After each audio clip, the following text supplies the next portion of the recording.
قرآن کا 5واں سورہ ہے اور 55 اس کی آیت ہے، انما ولیکم اللہ، اللہ فرماتا ہے کہ میں اللہ تمہارا ولی ہوں، ورسول میرا رسول ولی ہے، والذین آمنوا الذین یقیمون الصلاۃ ویؤتون الزکاۃ وہم راکعون، اور وہ صاحبان ایمان تمہارے ولی ہیں جو حالت رکوع میں زکوٰۃ دیتے ہوئے نظر آئیں۔ تمام اہل سنت کے مفسرین نے لکھا، در منصور یہ بڑی تفسیر ہے، تفسیر کبیر، سب نے لکھا کہ یہ آیت حضرت علی کی شان میں ہے، یعنی سارے اہل سنت کے علماء حضرت علی کو ولی اللہ سمجھتے ہیں۔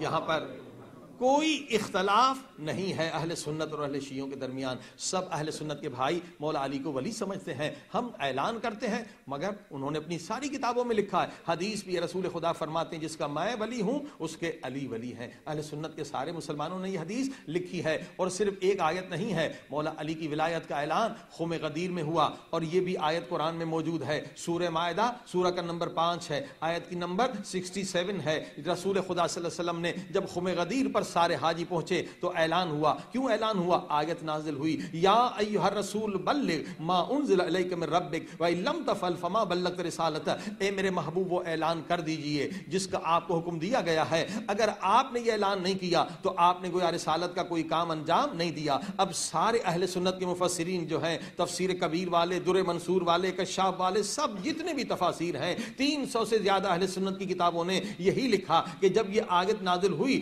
رسول خدا نے مولا علی کو بلایا، ان کا بازو بلند کر کے کہا، من کنت مولا فہذا علی مولا، جس کا میں مولا ہوں اس کے علی مولا۔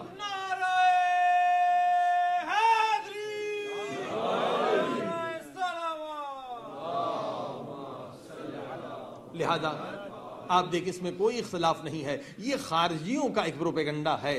ہم بھی علی کو ولی سمجھتے ہیں، اہل سنت کے بھائی بھی علی کو ولی سمجھتے ہیں، ہم اعلان کرتے ہیں، وہ کتابوں میں لکھتے ہیں، لہذا کوئی اختلاف نہیں ہے۔ اب دوسرا اختلاف کیسے پیدا کیا جاتا ہے؟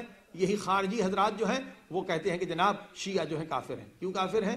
اس لیے کہ یہ ائمہ معصومین کو، اپنے 12 اماموں کو سمجھتے ہیں کہ یہ شفاعت کر سکتے ہیں، جبکہ شفاعت جو ہے صرف خدا کے ہاتھ میں ہے، یا نبی کر سکتے ہیں مگر امام شفاعت نہیں کر سکتے، لہذا شیعہ کافر ہیں۔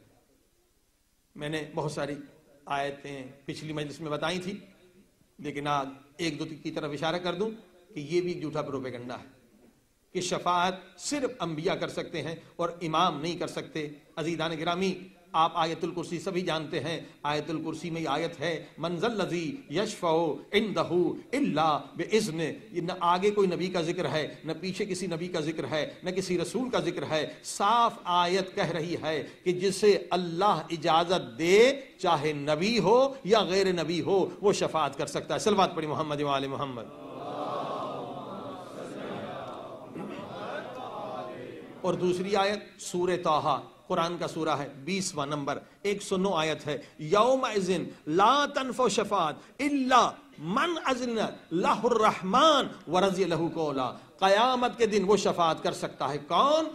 جس سے اللہ راضی ہو اور جس کو اللہ نے اجازت دی ہو۔ یہاں پر بھی نبی کا نام نہیں، رسول کا نام نہیں، جس سے بھی اللہ راضی ہو جائے اور جس کو بھی اللہ اجازت دے دے وہ شفاعت کر سکتا ہے۔ لہذا یہ بھی جھوٹا پروپیگنڈا ہے، برین واش کیا جاتا ہے چھوٹے چھوٹے بچوں کو لے کر کہ دیکھو شیعہ کافر ہیں، شیعہ کافر ہیں، کیونکہ یہ شفاعت کو مانتے ہیں، اور جو بھی اہل بیت کی شفاعت کو مانے وہ کافر ہے۔ قرآن کہہ رہا ہے نبی بھی شفاعت کر سکتے ہیں، اور جو اللہ کے نیک بندے ہیں جن سے اللہ راضی ہو جائے وہ بھی شفاعت کر سکتے ہیں، اور جنہیں اللہ اجازت دے دے وہ بھی شفاعت کر سکتے ہیں۔ صلوات پڑھی محمد و آل محمد۔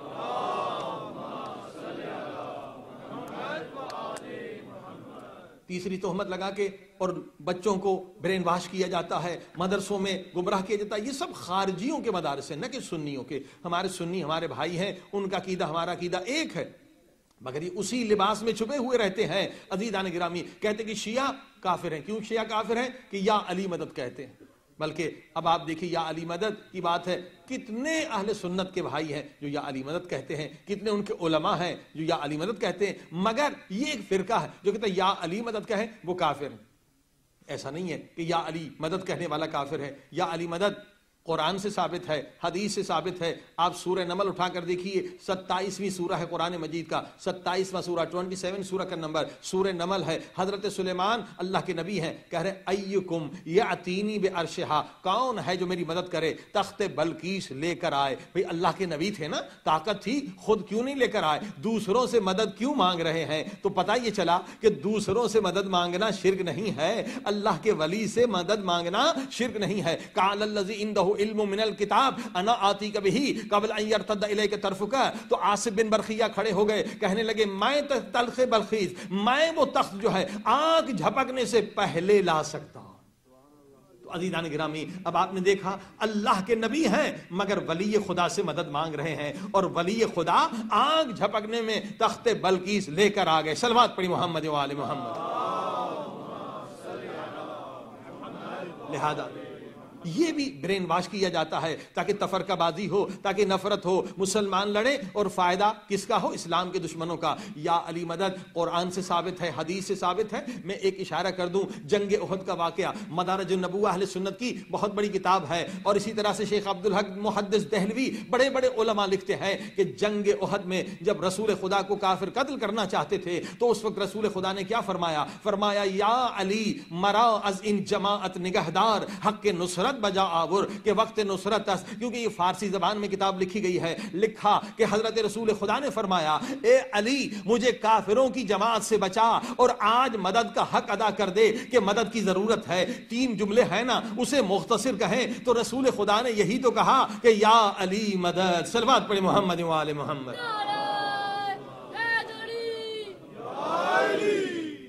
اور جو فرمایا آپ نے کہ یہ سارے الزامات ہیں شیعت پر، شیعہ کے خلاف ایک جھوٹا پروپیگنڈا ہے تاکہ دو مسلمانوں کے بڑے فرقوں میں نفرت کی دہلیز، نفرت کی ایک آگ پھیلا دی جائے. عزیزان گرامی، ہم سب مسلمان ہیں، ہم سب کا عقیدہ ایک ہے، مگر یہ منافقین ہیں جو مسلمانوں کو لڑاتے ہیں. اور پھر چوتھا الزام شیعت پر کیا ہے کہ شیعہ جو ہے اصحاب کو برا بھلا کہتے ہیں، ازواج رسول کا احترام نہیں کرتے، انہیں گالیاں دیتے ہیں. عزیزان گرامی، قرآن کے خلاف کس طرح کوئی شیعہ کر سکتا ہے؟ گالی دینا کافر کو بھی حرام ہے. مسلمان کو کیسے گالی دے سکتے ہیں؟ کافر کو بھی گالی دینا حرام ہے. اور ازواج رسول کا احترام مولا علی نے کیا. آپ دیکھیے حضرت عائشہ جنگ میں آئیں مگر اس کے بعد مولا علی نے احترام کے ساتھ، حجاب کے ساتھ، پردے کے ساتھ، یعنی تمام وہ عورتیں تھیں جنہوں نے مردانہ لباس پہن رکھا تھا انہیں واپس حفاظت سے پہنچایا. حضرت عائشہ نے کہا حضرت علی نے بہت اچھا کیا مگر ایک بات اچھی نہیں کی. کہا وہ کیا؟ کہ آپ لوگ نامحرم ہیں. سب نے ٹوپیاں اتاری، کہا ہم سب عورتیں ہیں. اس طرح سے حضرت علی نے حرم رسول کا خیال رکھا. تو کیسے کوئی شیعہ ہو سکتا ہے جو ازواج رسول کی توہین کرے؟ عزیزان گرامی، یہاں بھی خبردار رہنے کی ضرورت ہے. یہاں ہمارے اندر جو نصیری ہیں وہ ازواج رسول کی توہین کرتے ہیں مگر شیعہ کبھی بھی توہین نہیں کر سکتا. مگر ہمیں بھی پہچاننا چاہیے کیونکہ وہ بھی ہمارے اندر چھپ جاتے ہیں. اور اصحاب رسول، کسی بھی اصحاب رسول جو رسول خدا کے وہ سچے صحابی جنہوں نے اپنی جانوں کو قربان کر دیا، اپنے مالوں کو قربان کر دیا، اپنے بچوں کو قربان کر دیا، ایک ایک شیعہ بچہ ان کے قدموں پر قربان ہونے کے لیے تیار ہے، ان کے قدموں کی خاک اپنے آنکھ پر رکھنے کے لیے تیار ہے. لیکن ہم صرف یہ کہتے ہیں کہ سارے اصحاب برابر نہیں ہیں اور کچھ کے درجات بلند ہیں، کچھ کے کم ہیں. اور ہم یہ کہتے ہیں کہ نبی کی دربار میں سارے مومن نہیں ہیں. اگر سارے مومن ہوتے تو سورہ منافقون نازل نہ ہوتا. صلوات پڑھی محمد و آل محمد.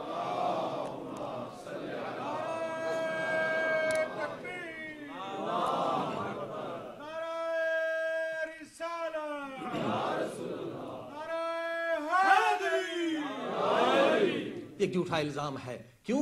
قرآن کے خلاف ہے. ہم کسی کو کیسے گالی دے سکتے ہیں؟ خدا قرآن میں کہتا ہے کسی کے جھوٹے خدا کو برا بھلا مت کہو ورنہ کوئی تمہارے سچے خدا کو برا بھلا کہے.